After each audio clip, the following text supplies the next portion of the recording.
SoFi Stadium on Sunday to face the Rams. They'll be facing a far different looking team than the one that hoisted the Lombardi Trophy in February. How different are they going to look? It's Matchup Wednesday. Rob Rang and I are going to dive into all the key matchups to look at for a much different looking Rams team against the Seahawks in Week 13. You are Locked On Seahawks, your daily Seattle Seahawks podcast. Part of the Locked On Podcast Network, your team every day.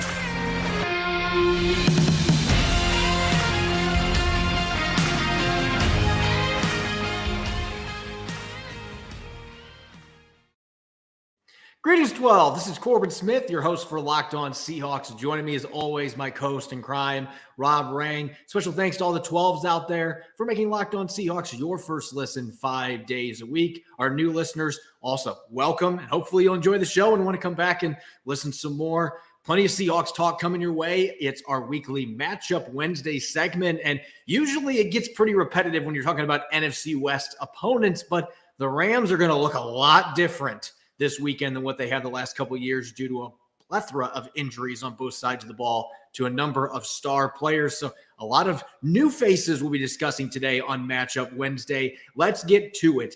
Now for your lead story here on our Wednesday edition of Locked On Seahawks.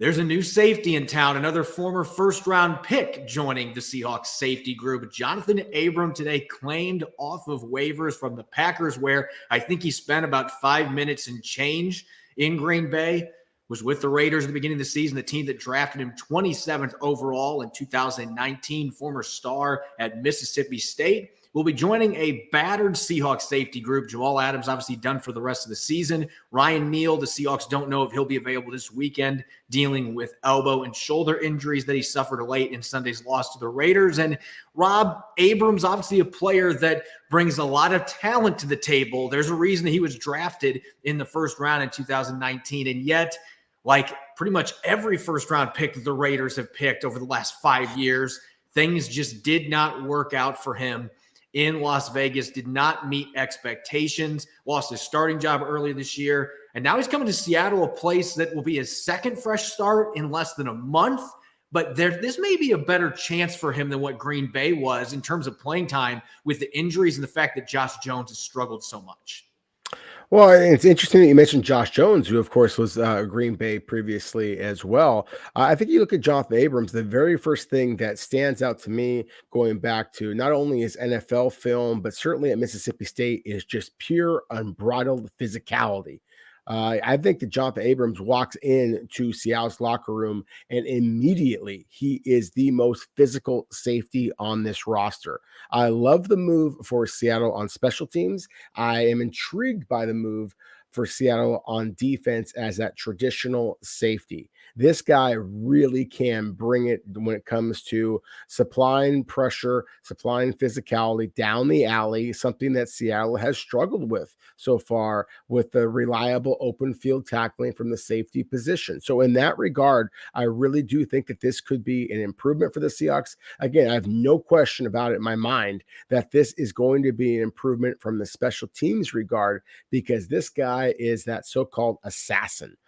He is really, really physical, almost to the point where he can get you in trouble, because he always kind of had a knack for creating, hitting too high and some of the things that we used to see with Marquise Blair, for example. But that's one of the things that John Schneider and Pete Carroll have always prioritized. You go back to Pete Carroll's days at USC, where he had some of these big hulking safeties. Everybody knows about Cam Chancellor and the success that he's had with Pete Carroll at the Seahawks, but that is something that Pete Carroll had always prioritized, again, with the USC Trojans as well. Darnell Bing and, some of the other safeties. Taylor Mays, exactly, a Seattle guy that we've seen over the years. That is something they always prioritize. Again, is a physically intimidating type of a safety. And so I think that this is one of those kind of, hey, let's roll the dice. Let's see what the guy has. The fact that he did go to Green Bay and obviously washed out as quickly as he did, that's a little bit concerning. But at the same time, I think that Seattle, frankly, is a little bit more desperate at the safety position than Green Bay is. They also are a team that is playing for possible playoff berth. It doesn't feel like Green Bay has that at all right now for them. So to me, this is one of those low risk, high reward type moves that we know that the Seahawks, John Schneider and Pete Carroll have won with in the past.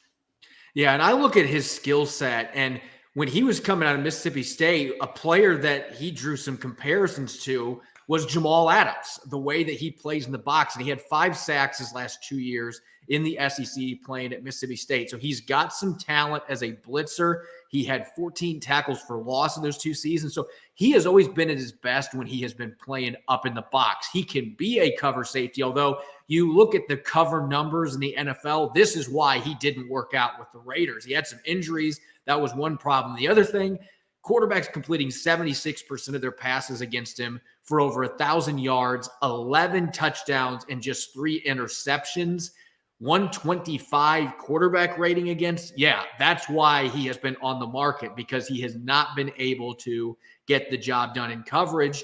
The Seahawks may look at his skill set and think, you know what? In the confines of our scheme, we think we can mask those deficiencies, or we can help him rediscover his talent in that area, because I thought he was a solid cover safety in college. It just never came to fruition in the NFL. And I don't know how much stock I put in him washing out in Green Bay as quickly as he did. I mean, he didn't have a chance to show what he could do. He got 1 snap on defense in 2 games that he played for him. And so I think he's got a better chance to get in the field in Seattle. That could be good or bad. But the way that Josh Jones has struggled and just the talent this kid has, I mean, he had almost 260 tackles in 38 games with the Raiders. So he can come up and stick people. He can blitz some. I think there is some value as a box safety here, especially if Ryan Neal has to miss time. And I think he can come in and learn the defense quickly enough with his versatility and his experience, where he can come in and he can give you some snaps if you need him to right away. But at bare minimum, as you mentioned, he is a player that could come in right away and be an impact player on special teams. And they had a few plays that didn't go their way in kick and punt coverage the other day. There's been some injuries there. So adding another athletic guy that can fly down the field and thump people, that is going to be a nice addition for special teams. So I think Johnathan Abram has a chance to stick around here and be on this roster for the rest of the season and play some meaningful snaps for the Seahawks without Jamal Adams. And obviously with Ryan Neal, they like playing 3 safeties though, and Josh Jones just hasn't played well on defense. He's done some really nice things on special teams, but even special teams, he's missed a few tackles. This is a chance for Johnathan Abram to take that positioning, and who knows what that means for Josh Jones moving forward, but could have some healthy scratches coming his way if Abram is able to quickly latch onto the scheme and prove that he's ready to play on game day. Who knows if he'll be ready for Sunday against the Rams, that quick of a turnaround, but he's going to get an opportunity to compete. And right now, that's all he can ask for, a player that's washed out with 2 teams in a month. He's just looking to prove that he can get the job done and still play at a high level. Coming up next, it's Matchup Wednesday, and the Rams get ready to host the Seahawks. When the season started, this is a game that we had circled thinking this probably is not going to be an easy game at all for the Seahawks, defending champions. And yet the Rams, you really can't recognize them now with all the injuries that they are dealing with. So there's going to be some new faces as we go through the matchup. We're going to look at the Seahawks on offense against the Rams, still fairly solid defense. Coming up next here on our Wednesday edition of Locked On Seahawks. As you gear up for the holiday season, you need the right people on your team to help your small business fire on all cylinders. LinkedIn Jobs is here to make it easier to find the people you want to talk to faster and for free. As a former site manager and current podcast host, I've made plenty of hires over the years, and LinkedIn has always been a go-to for me to find top candidates in sports media. Create a free job post in minutes on LinkedIn Jobs to reach your network and beyond to the world's largest professional network of over 810 million people. Add your job in the purple hashtag hiring frame to your LinkedIn profile to spread the word you're hiring so your network can help you find the right people to hire. They've got simple tools like screening questions that make it easy to focus on the candidates with the right skills and experience so you can quickly prioritize who you'd like to interview and hire. It's why small businesses rate LinkedIn Jobs #1 in delivering quality hires versus leading competitors. LinkedIn Jobs helps you find the right candidates you want to talk to faster. Post your job for free at linkedin.com/LockedOnNFL. That's linkedin.com/LockedOnNFL to post your job for free. Terms and conditions apply. You're listening to the Matchup Wednesday edition of Locked On Seahawks. I'm your host, Corbin Smith. Glad to be joined, as always, by my co-host in crime, Rob Rang. Thanks to all the 12s out there for making Locked On Seahawks your first listen 5 days a week. And a special welcome to our new listeners as well. For your second listen, make sure to check out the Locked On Sports Today podcast. From the games that matter the most, the biggest stories in sports, go beyond the scoreboard and behind the scenes with local experts and insights only Locked On can provide. Locked On Sports Today, available on the Odyssey app, YouTube, and wherever you get your podcasts. It's time for our first matchup between the Seahawks and the Rams this season. And this was one that fans were looking forward to, and maybe some were fearing going into the season because the defending champions, the Rams, were expected to be right in the thick of things again for the Lombardi Trophy. Tons of talent on the roster, and yet here we are going into Week 13. And the Rams are 3-8. They've had injuries that have littered the roster, and it just keeps getting worse. Lately, it's been the defense that's starting to take the brunt of those injuries, and it's going to be weird, Rob, but we are not going to mention after this point Aaron Donald because he has already been ruled out with a high ankle sprain. He will miss the first game of his career, so the Seahawks will not see Aaron Donald on Sunday. So we're not going to be covering that matchup, but still some good players on this Rams defense. In particular, there's a pretty chatty corner that's still healthy in the secondary that is looking to get a little bit of revenge after DK Metcalf had a big game against him in both games last year. Yeah, I think that still ranks as the most intriguing matchup. As you said, Aaron Donald has already been ruled out by Sean McVay officially with a high ankle sprain. So the Seahawks don't have to worry about number 99 just absolutely terrorizing from the inside. But they still have to worry about Jalen Ramsey. And he is absolutely unbelievable talent at the cornerback position. You know, anytime you get an opportunity to see Jalen Ramsey matched up one-on-one with DK Metcalf, and you were talking about two of the most physically gifted receivers and cornerbacks in all of the NFL. And I would argue in all of NFL history, it really should be a kind of fascinating one-on-one match. I just think it's going to be interesting to see if Seattle is going to try to, focus on DK Metcalf as much in this game as they did this past week against Las Vegas Raiders. I was among those who was critical with the fact that it looked like Geno Smith sometimes kind of had blinders on, that he was only looking for DK Metcalf. I would love to see DK Metcalf be able to take it to Jalen Ramsey. I just think that he, again, would make that such a fun matchup for the Seahawks to potentially win. And I think it will be an easier matchup to win, again, when you don't have the pass rush, at least in the interior, that we've kind of grown so accustomed to the Rams having with Aaron Donald. But at the same time, I also think that this is a matchup that is ripe for Seattle to be able to take advantage of the Rams' other, quote-unquote, other cornerbacks, considering the fact that this is a team that has struggled with depth, that isn't as gifted on the other side as they have been in the past. And no Darius Williams, him leaving. And I know Russell Wilson was the one that was getting intercepted by him left and right, but still, Darius Williams had Seattle's number, and now he is in Jacksonville. He is not going to be playing for the Rams in this game. And they're in the top 10 in the NFL for most receptions allowed to wide receivers. Some of that's been Jalen Ramsey. His play has been up and down this year. It has not been his best season. He's still got good numbers, but he hasn't been at the elite level that we've seen from him in the past. And their other corners have just been okay at best. Now, they're not giving up a lot of explosives. In fact, they're dead last in the league for explosive pass plays. So you're going to have to be able to chunk the ball down the field in terms of your passing game. I don't think you're going to get a lot of opportunities to beat them deep. At least teams have not been able to do that to this point. But still, you got to like the other matchups, particularly whoever is going against Tyler Lockett. You have to think that's an advantage for the Seahawks. And maybe this is a game that Marquise Goodwin or even Laquan Treadwell, Pete Carroll keeps unprompted talking about Treadwell. We might see Treadwell get some opportunities in this game against the Rams secondary as well. For the second matchup, we'd always mention, I'm not even going to say his name at this point because big number 99, he's usually talked about for a good chunk of our matchup Wednesday episodes, but he's not there. And so you would think huge advantage for Seattle's interior offensive line. And obviously it helps that you don't have to deal with blocking number 99, but this is all about the middle linebacker that Seahawks fans know really well that is in the middle that's going to be trying to stop Ken Walker III, and that is Bobby Wagner. This, to me, is one of the premier matchups coming into this game because Wagner is one of the few star players that is still healthy for the Rams. And he's having a very good year, 90 tackles, 4 tackles for loss, 3 sacks. He's really been the one real bright spot for the Rams defense. I mean, Aaron Donald's had a good year, but not great by his standards. Ramsey's had a good year, but not great by his standards.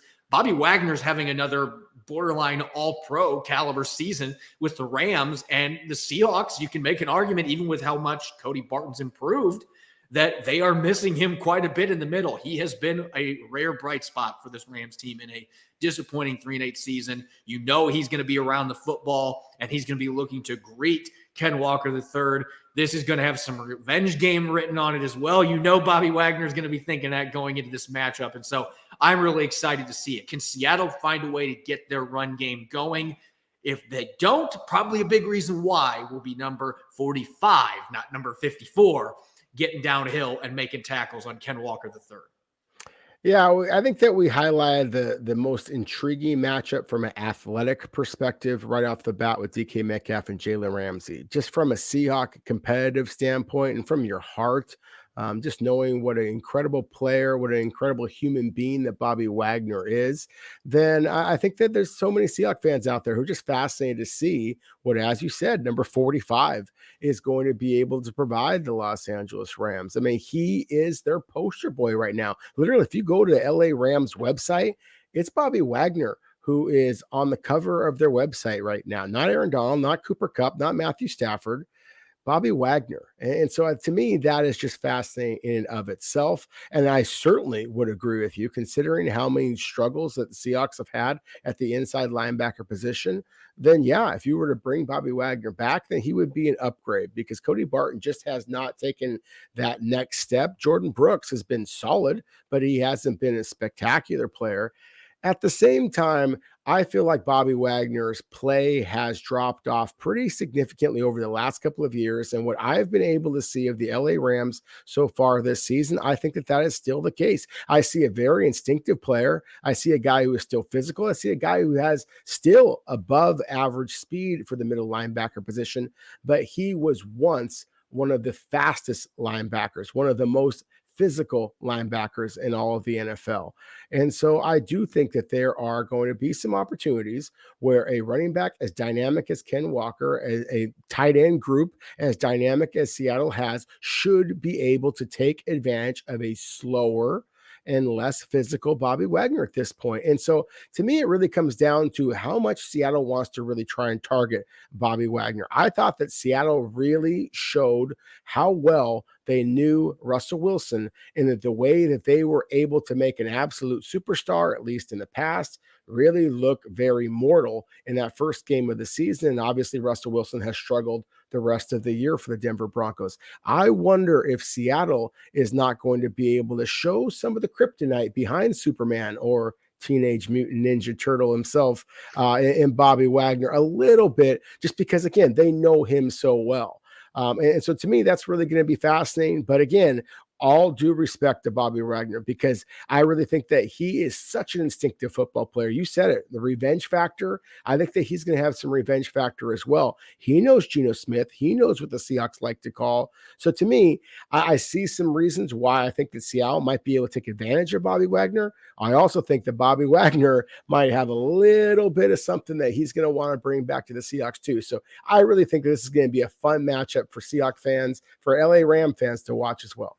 Yeah, that's going to be one of your get your popcorn ready matchups in this game with all the injuries that the Rams have.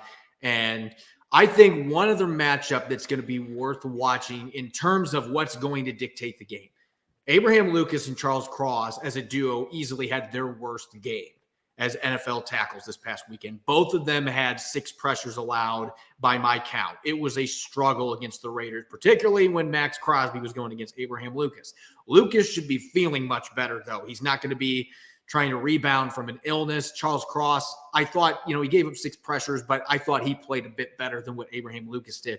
But those two get an opportunity to try to bounce back. And it's not a revenge game, but it's a rebound game for them against a Rams defense that ranks in the bottom 5 in quarterback hits and the bottom 8 in quarterback pressure rate. even when they have had Aaron Donald the rest of the season. This has been a team that has struggled to generate pressure. That being said, they have a player by the name of Leonard Floyd who has been a kryptonite for the Seahawks offense the last couple of years. It feels like he gets 3 sacks every single time he plays against the Seahawks. And so Charles Cross and Abraham Lucas, they better be prepared. Both of them are going to see Leonard Floyd. They also have Terrell Lewis, a player who has had a lot of injuries in his football career, going back to Alabama and in the NFL, but he's also a freak athlete. The production has not been there for him, but he has been a starter the last 3 weeks. They've moved him into the starting lineup, and he has the physical tools and athleticism to be a problem off the edge. So I think this can be an advantage for the Seahawks because Cross and Lucas are going to be looking to bounce back. And I think that this is a front line that, especially without Aaron Donald, is not near as formidable as the opponent they played last weekend. And at the same time, Leonard Floyd's had a lot of success against the Seahawks over the years, and Terrell Lewis has the talent to have a big game. And so I think that's going to bear watching in terms of whether the Seahawks are able to put a bunch of points on the board this weekend or not. Oh, no question about it. I mean, you have to be able to protect Geno Smith. I mean, that is your X factor. Is you really have to feel very confident that, as has been the case in most games so far this season, the Seahawks, frankly, have the better quarterback. And so you have to be able to protect him. As we talked about in yesterday's show, kind of our Tell the Truth Tuesday, it wasn't all on Geno Smith. I mean, I know that's the what a lot of people like to say, oh, Geno Smith, he struggles under pressure and all this kind of nonsense. The reality is that Seattle struggled with protecting him, and then some of their receivers downfield struggled with getting open and running clean routes to allow him to get the ball to them. And so if Seattle is able to get open, if they're able to stop those edge rushers, you mentioned Leonard Floyd and all of the success that he's had against the Seahawks. Terrell Lewis is a dynamic talent. And so to me, you got to be able to slow those guys. I think you got to slow down Greg Gaines. As good as Aaron Donald is, and we all know what a terrific player he is, Greg Gaines has given Seattle fits as well. I mean, short, stumpy guy from the University of Washington, former Morris Trophy Award winner. He has a combination of power and underrated quickness that could give Austin Blythe some problems, considering how poorly Austin Blythe has played over these last couple of games. Now, make no mistake. I mean, we're not comparing Greg Gaines to Vita Vea. He's a very different type of a player, but still, I think that just protecting Geno Smith is absolutely critical. So whether it be on the edges, whether it be in the interior, if the Seahawks want to have any type of success, they've got to be able to open up more running lanes than they have over the last couple of weeks. And they certainly have to be able to protect Geno Smith. It doesn't matter how much the Rams are struggling defensively with all their injuries. If you can't protect the quarterback, if you can't open up rushing lanes against a weakened defensive line for the Rams, against a team that has struggled to have any type of real noise factor from the crowd, then again, this is one of those games where it could be that the heavens are falling down right in front of you if you cannot walk into this game and go emerge with a victory. Yeah, this is certainly a desperation game. A little bit different reason why it's a desperation game for both teams being involved in this one. But there's no question that the offense should be licking their lips a little bit, knowing that they don't have to deal with number 99. And there are some other injuries that the Rams are dealing with on defense. There are even more injuries on offense. A lot of new faces that we'll be talking about coming up next as we look at the Seahawks defense and 3 matchups to watch when they're facing off against the Rams offense. We'll get to those here in a moment on our Matchup Wednesday edition of Locked On Seahawks.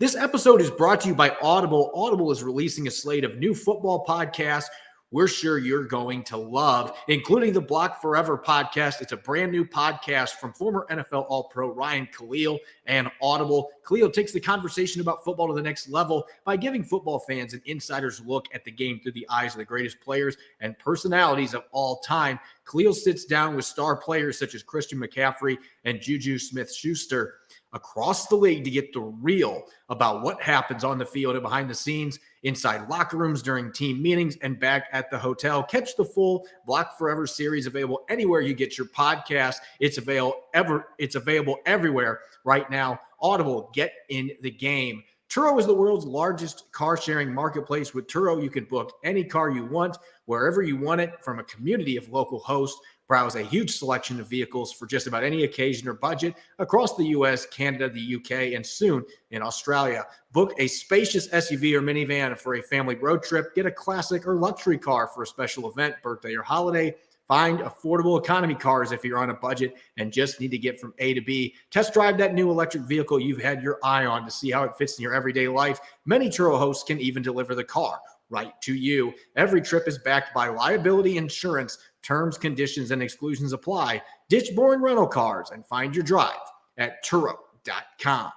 You're listening to Matchup Wednesday here on the Locked On Seahawks podcast. This is your host, Corbin Smith. Glad to be joined, as always, by my co-host in crime, Rob Rang. And thanks to the 12s out there, as always, for making Locked On Seahawks your first listen 5 days a week. We greatly appreciate it. Continuing our key matchups here, a much different looking Rams team than what the Seahawks have faced the last several years. A ton of injuries, particularly on the offensive side of the football. We won't be talking Cooper Kupp, Allen Robinson, their big addition on offense and free agency. He's done for the rest of the season. And Matthew Stafford will not play this week. He has already been ruled out as he is coming back from a second concussion that was suffered in a 4-week span. So who knows if he's even going to play again this year.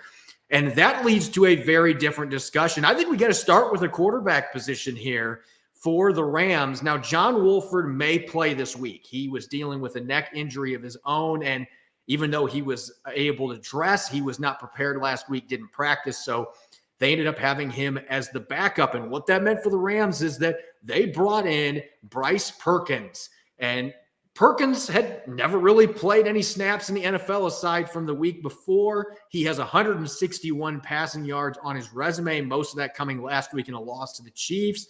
Not known as a great passer, and yet at the same time, with the injuries they've got, Rob, without Cooper Kupp, without Allen Robinson, and some of the other players they've got out, losing Robert Woods, who is now with the Titans, this offense is missing so many pieces that you have to believe Perkins' mobility, his ability to do damage as a runner, is maybe the best offense that the Rams can put together right now due to the lack of options around him. In Seattle, they've had issues with mobile quarterbacks this year. So I'm looking at you, Jordan Brooks and Cody Barton. You better be ready for Bryce Perkins, not only to take off as a scrambler, but design quarterback runs where the onus is going to fall on you to be able to hunt him down and make tackles. If you don't, this Rams offense might be able to have more sparks than what we're anticipating going into this game and keep things interesting. No, I absolutely agree with you there. I mean, Bryce Perkins is a very effective runner. I mean, 20 rushing touchdowns over his last 2 seasons at the University of Virginia. I believe he wound up passing basically for, 45, looks like 47 touchdowns over that same span. So again, I mean, basically 2 touchdowns throwing for every 1 touchdown running the ball. So this is a true dual threat quarterback, and we know that the Seahawks have struggled with those types of passers before. So yes, I think that it is critical that Jordan Brooks and Cody Barton be able to not only play some coverage, not only be able to play run support, obviously better than they have the last couple of weeks, but they also have to keep their eyes on the quarterback. You knew that Tom Brady wasn't going to run around. You knew that Derek Carr was not going to run around. Bryce Perkins can do that. And John Wolford, if he is in fact the quarterback who starts for the Rams, he can do that as well. So this is a very different Rams offense than what we have seen with Matthew Stafford and previously with Jared Goff. And so I do think that Sean McVay is a creative enough play caller. We certainly know that he is going to be willing to change his offense completely if necessary to try to take advantage of where Seattle has really struggled. So to me, this is the logical first matchup for us to be kind of analyzing here. Perkins is not a very refined passer at this point. He has made some strides. He worked out with one of the better and more underrated quarterback kind of developers, in my opinion, in John Beck. People might remember him back at BYU. Certainly Nick Lee will. And, previously in the NFL. And so you have seen a little bit more of a refinement as a passer. But I had the opportunity to evaluate the LA Rams during their training camp, and it was basically a significant drop off from Wolford, who was very comfortable in throwing passes to Cooper Kupp and Ben Skowronek as well. But once you saw Bryce Perkins out there, he basically would look at his very first read and then run. And so that is going to be critical for the Seahawks, again, is to key in on the quarterback, perhaps even have a spy at the quarterback position to be able to try to eliminate the rushing opportunities. If there's a spot that I feel like this Rams offense can still have success against the Seahawks without Cooper Kupp, without Allen Robinson, they're going to have a few other younger receivers out there like Van Jefferson that are available that can win downfield. But we know that Tyler Higby has been a thorn in the Seahawks side over the years. And what a security blanket that is for a young quarterback like Bryce Perkins. Now, he had no catches and no targets last week against the Kansas City Chiefs. You have to believe that Sean McVay is going to be talking to his young quarterback. And if Wolford plays, he loves throwing the ball to Tyler Higby. So I would anticipate that is going to be one of the bigger matchups for the Seahawks defensively. You don't have to worry about Kupp and Robinson. So that means you may be able to provide a little more support. But Tyler Higby has been a real problem for the Seahawks in the past. I believe it was 2 years ago that he had a game where he scored 3 touchdowns against the Seahawks. And so he has been a real problem. He doesn't have a touchdown this year. That might not be a good omen for the Seahawks going into this matchup, but he still has 48 catches for 430 yards. And we don't know if Ryan Neal is going to be able to play in this game. You might have to throw Johnathan Abram into the lineup less than a week after you claim him off waivers. I don't know if they would do that, but otherwise, you got Josh Jones. I mentioned yesterday, Joey Blount. Maybe you play him, but that's going to be a size advantage for Tyler Higby in that matchup if you're playing Joey Blount. So there are question marks at that safety position, and Quandre Diggs isn't going to get a lot of one-on-one opportunities against Tyler Higby. And if he does, he's a smaller safety. This would be the one skill player that I think has the ability to be a real problem for the Seahawks, and he has been in the past. Higby is the one to circle, number 89. I would agree with you. I really think that this is a scary game for the Seahawks in that regard, is that Tyler Higby has been a player that has had a great deal of success against the Seahawks in the past. Again, though, that has been with more of those traditional pocket passer quarterbacks. Yeah. And so if it is Bryce Perkins, as you correctly pointed out, Perkins got the start this last week, and Tyler Higby didn't catch a single ball. You go back to what Bryce Perkins did at the University of Virginia. He did not feature the tight ends there either. He really relied on 3 receiver sets. I think that's what the Rams are going to likely do. I think they're going to try and run the ball. I think they're going to have 3 receiver sets, and I think that they are going to try to have the quarterback run. At the same time, we've talked before about the way that Quandre Diggs kind of knew his former teammate, Matthew Stafford, had created some interceptions, during the few opportunities that Matthew Stafford was with the Rams and previously when he was with Detroit.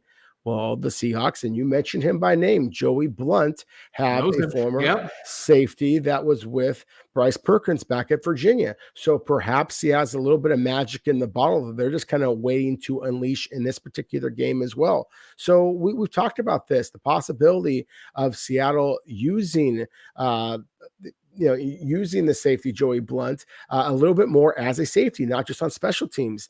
That, to me, kind of going back to what we talked about in the opening of the show with Abrams perhaps coming in to play some special teams. Maybe Seattle is moving their best special teamer to this point in the season, Blount, and asking him to play a little bit more defense because they're anticipating that he might be able to provide the Seahawks a little bit more intel against Perkins than they might otherwise have.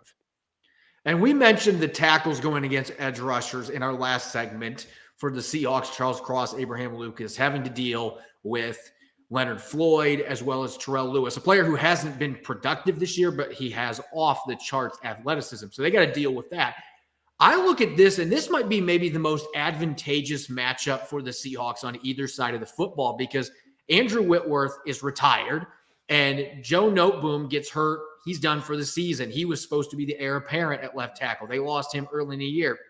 They've been playing musical chairs over there. They now have a 7th-round pick out of Michigan State. I believe it's AJ Arkluli. I can't pronounce his name. But he is starting for the Rams at left tackle, had 5 pressures that he allowed last week. And Bobby Evans was a starter before him, and Bobby Evans was so bad that they benched him for a 7th-round rookie. I mean, that has been a nightmare for the Rams this year, and that's one of the reasons that Matthew Stafford's been concussed twice, because they have not been able to protect the quarterback. They do have a guy that can run around a little bit in Bryce Perkins, but still, this feels like this should be a matchup the Seahawks are circling. We haven't been able to rush the passer the last 2 weeks. We absolutely should be able to against this team. And I know that Rob Havenstein is a good right tackle, but he has still been susceptible this year. He's given up 4 sacks and 26 pressures. He's been good, not great. This feels like a game where Uchenna Nwosu, Boye Mafe, Bruce Irvin, he's dealing with a knee injury, but I've been told he should be okay by the end of the week. You're going to get Darrell Taylor more involved. All 4 of those guys should be able to have success in this game against Rams tackles, particularly on the left side, that have really struggled to protect whoever has been playing quarterback. Yeah, I agree with you. I think that, at least on paper, that the Seahawks have a huge advantage here. Maybe I should say a speedy advantage here, because that's the thing, is the Rams tackles, are Curry and Havenstein, are both massive. I mean, you're talking about 6'7", 330 pounds, and neither of them are particularly good athletes. Both of them are brawlers. And again, we know that Sean McVay is a very good play caller. So I don't think that he is going to put his big offensive tackles, his inexperienced quarterback, whichever quarterback that may be, in that position where they're going to be asked to throw the ball 40 times. I think they're going to look to run the ball 40 times, take advantage of that size. That has been Seattle's Achilles heel over these last couple of weeks, obviously. And so I do think that they are going to look to mash Seattle at the point of attack. So is Seattle going to be physical enough there to be able to hold up in terms of run support?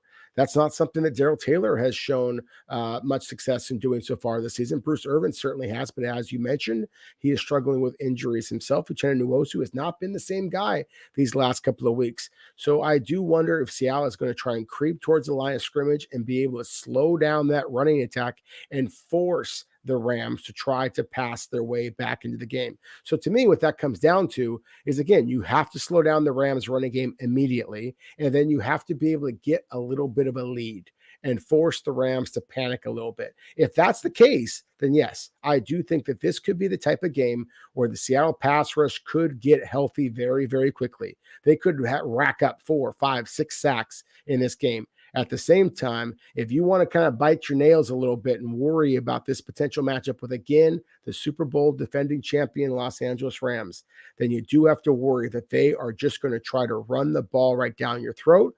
And again, until the Seahawks are able to prove that they will stop people in doing so, then that, I think, is the recipe for success for any opponent of the Seattle Seahawks right now. And it's worth noting Cam Akers has been getting some reps after sitting out several weeks, and he has had success in the past against the Seahawks, a very talented running back. They got a couple other guys they're rotating in right now as well. That has not been a strength for this football team, running the ball. They're near the bottom of the league in almost every category there, but still, Akers hasn't played most of the season by choice, and they were trying to trade him. So that is kind of a wild card to watch there. If they can run the ball, that is going to alleviate the fact that they're dealing with all the injuries they've got at receiver and at quarterback. As always, you can follow me on Twitter at Corbin Smith NFL. You can follow Rob at Rob Rang. Check out Locked On Seahawks and Apple Podcasts, Google Podcasts, Spotify, and streaming 5 days a week on YouTube. Coming up tomorrow, it's Crossover Thursday. I'll be joining the Locked On Rams crew, and we'll be continuing to dive into this game on a much different looking Rams team heading into Sunday's matchup at SoFi Stadium. You won't want to miss it. Enjoy the rest of your Wednesday. Thanks for listening. Go Hawks.